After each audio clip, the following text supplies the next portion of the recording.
ចាតើម៉ាកយ៉ាន់ម៉ាស៊េរី FX 26D នេះរៀបចំរួចរាល់សម្រាប់លោកពូនៅខាងខេត្តកំពង់ធំចាលោកពូសម្រាប់កំងយកຂនាត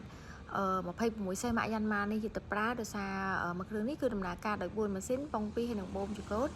ហើយនេះគឺជាអ្វីដែលយើងរៀបចំរួចរាល់សម្រាប់ដឹកជូនភ្ញៀវចាដោយសារត្រូវការថតផ្ញើជូនម្ចាស់ដែរក៏ឆ្លៀតថតបង្ហាញជុំបងបានមើលចានេះគឺជា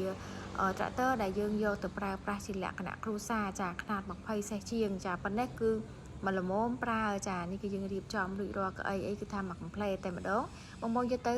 គឺអត់ពិបាកស្រ័យស្រង់អីទៀតទេចាគឺយកទៅប្រើតែម្ដងដោយសារយើងដូរเพลงតម្រងเพลง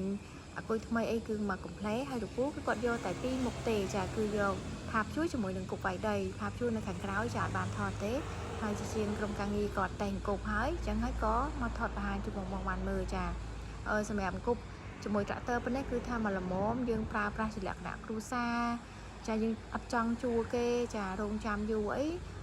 បងអាចពិចារណាយកຂະຫນាតនេះយកទៅប្រើបានជាពិសេសសម្រាប់លោកអ៊ំឬក៏លោកពូដែលគាត់មានវ័យចំណាស់ភាគច្រើនឥឡូវគឺគាត់យកជាប្រភេទត្រាក់ទ័រយកទៅប្រើព្រោះអីវ័យរៀងច្រើនពិបាកក្នុងការដើរតាមចឹងសម្រាប់បងអតិថិជនដែលចង់បានត្រាក់ទ័រជាលក្ខណៈគ្រួសារចាមួយទឹកមកពីប្រទេសជប៉ុនមកអាចធ្វើការកំងពីពេជ្រតុងមេងលីបានហើយអរគុណលោកពូសម្រាប់ការផ្ដល់ទំនុកចិត្តនិងការគ្រប់គ្រងមកកាន់តុងមេងលី